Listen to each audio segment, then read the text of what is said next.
দেখো বাছা, এতদিন ছোট অনাথ শিশু বলে গ্রামের সবাই তোমাদের দেখেছে, কিন্তু আর নয়।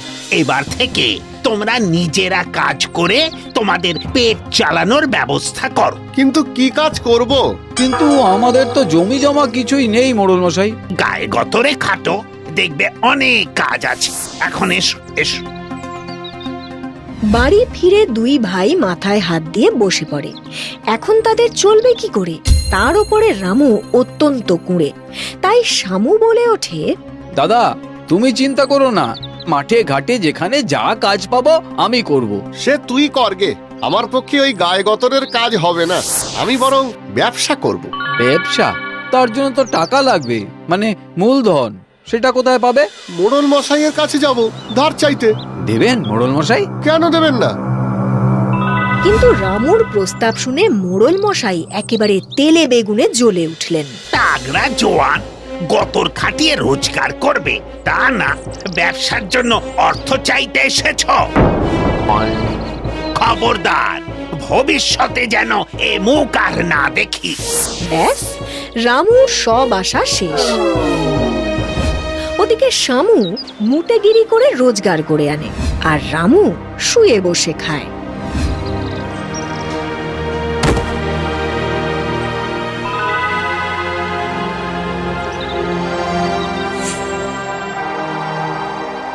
এই রে, বৃষ্টি আসবে মনে হচ্ছে। তাড়াতাড়ি বাড়ি যাই, গিয়ে আবার রান্নাও করতে হবে।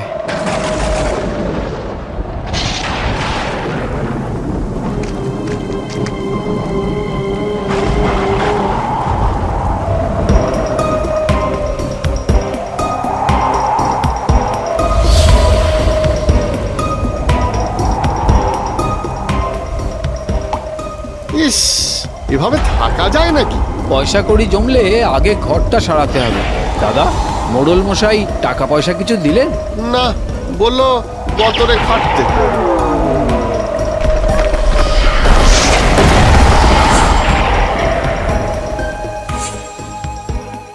উফ, খিদেতে একেবারে পেট জ্বলছে। কিন্তু উনুনটা তো ভেঙে গেল। আগে মাটি খুঁড়ে উনুন বানাতে হবে।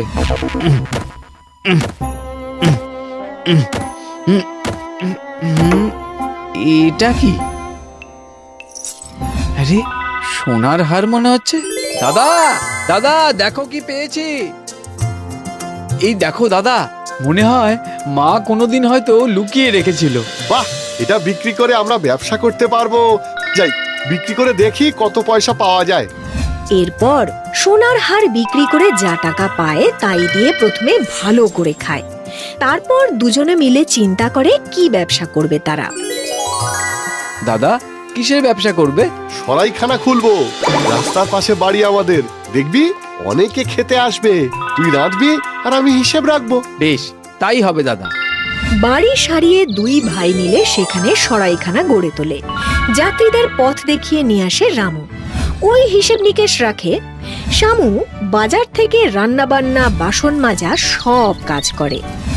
আসুন আসুন, খেয়ে যান খেয়ে যান। ভাত ডাল পোস্ত মাছ, আসুন আসুন। খাওয়ার পর শান্তিতে বিশ্রামও নিতে পারবেন।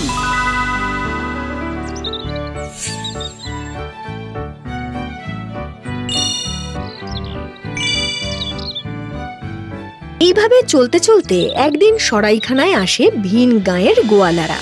ভালো করে খাওয়াও দেখি। আর হ্যাঁ, খাওয়ার পর আমরা বিশ্রাম নেব, কিন্তু তোমরা আমাদের এই দুধ পাহারা দেবে, তার জন্য বেশি পয়সাও দেব। পারবে তো? হ্যাঁ হ্যাঁ, নিশ্চয়ই পারবো। বসুন বসুন, খেতে বসুন। খাওয়া দাওয়া শেষ হলে শামু বাসন নিয়ে পুকুর পাড়ে চলে যায়, আর দুধ পাহারায় বসে রামু। কিন্তু ক্রমশ তার চোখ ঘুমে ঢলে আসে। ও একসময় ঘুমিয়েও পড়ে, আর যথারীতি বিড়াল এসে দুধ খেয়ে ঘরময় দুধের কলসি উল্টে দিয়ে চলে যায়। জি জি জি জি জি, এই পাহারা দেওয়ার নমুনা। আরে শহরে গিয়ে এখন কি বেচবোটা কি? কি হয়েছে? দেখো দেখো, তোমাদের দায়িত্ব দেখো। আগে জানলে এখানে ঢুকতামই না। কত ক্ষতি হলো আমাদের জানো? আমাদের ক্ষতিপূরণ দিতে হবে, নইলে নইলে তোমার দাদাকে তো মারবই। তারপর তোমাদের এই সরাইখানা আমি ভেঙে গুড়িয়ে দেব। না না না, দয়া করে এমন করবেন না। আপনাদের ক্ষতিপূরণ আমি দিয়ে দিচ্ছি। কি আর করে রামু, ক্যাশ বাক্স খুলে গোয়ালাদের অর্থ মেটায়। গোয়ালারা চলে গেলে শামু জানতে চায়, কি করে এমন হলো দাদা? ঘুমিয়ে পড়েছিলাম রে ভাই। এর কয়েকদিন পরে এলো এক সোনার কারবারি। খাওয়া দাওয়ার পরে ট্যাঙ্কের থেকে সোনার থলি বার করে বলে, শোনো হে, এগুলো রাখো, সাবধানে রেখো, বিকেলে উঠে আমি নিয়ে যাব। আগে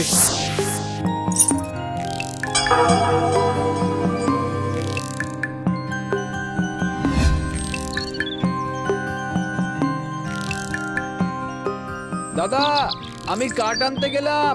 আচ্ছা, যাক, এখন কেউ নেই, একটু গড়িয়ে নেওয়া যাক।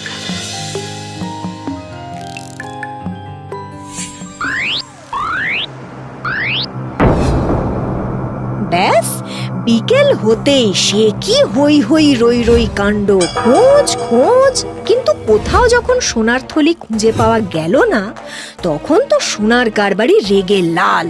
হ্যাঁ, পথের ধারে সরাইখানা খুলে চুরি করা হচ্ছে, চোর কোথাকার! না না, বিশ্বাস করুন, আমি ও থলিতে হাতে দিইনি। কিন্তু আমি তো ওই থলি তোমার হাতে দিয়েছিলাম। হে, হ্যাঁ, গেল কই? আমি তো ওই কুলুঙ্গিতে রেখে দিয়েছিলাম। চলো, আজই তোমায় কোতোয়ালে দেব, তখন দেখবে ঠিক থলি বেরিয়ে পড়বে। চলো চলো। কি হয়েছে দাদা, কি হয়েছে? চোর, তোমরা দুই ভাই মিলে চুরি করেছো আমার সোনার থলি, চোর কোথাকার! না না ভাই, আমি চুরি করিনি, আমি শুধু ঘুমিয়ে পড়েছিলাম। আমি জানি দাদা, শুনুন শুনুন না, আমার দাদা চোর না, শুনুন শুনুন। আহ, চোরের মায়ের আবার বড় গলা।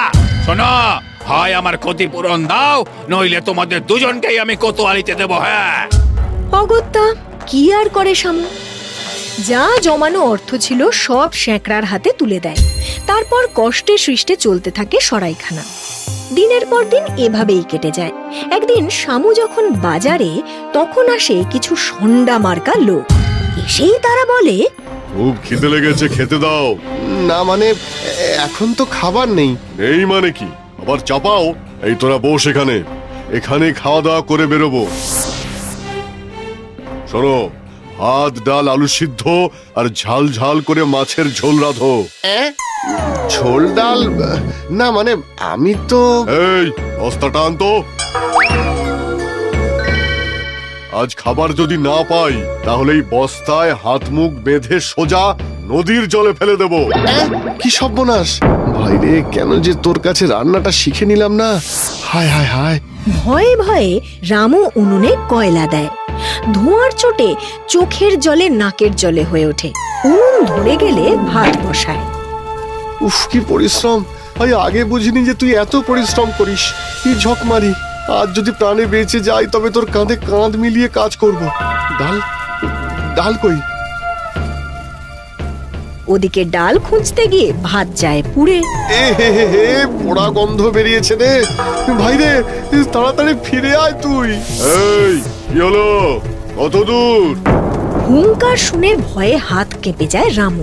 ব্যাস, ভাতে জল দিতে গিয়ে জল পড়ে যায় উনুনে। উনুন যায় নিভে। এই এই, যা যা যা যা যা, গেল, নিভে গেল। আজ আমাকে আর কেউ রক্ষা করতে পারবে না। এই, খেতে দাও। যাই যাই। পোড়া ভাত দেখে সর্দারের তো মাথায় রক্ত চড়ে যায়। এই, এটাকে বাঁধ, ঢোকা বস্তায়। বাঁচাও বাঁচাও, ভাই ভাই বাঁচা, আমাকে বাঁচা। কয়েক মুহূর্ত বাদে বাজার থেকে ফিরে লোকের মুখে সব শুনে শামু নদীর দিকে দৌড়ে চলে যায়।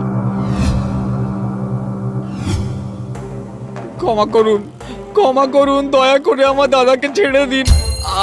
আমি কথা দিচ্ছি, আপনারা যা চাইবেন তাই দেব। ঠিক বলেছিস।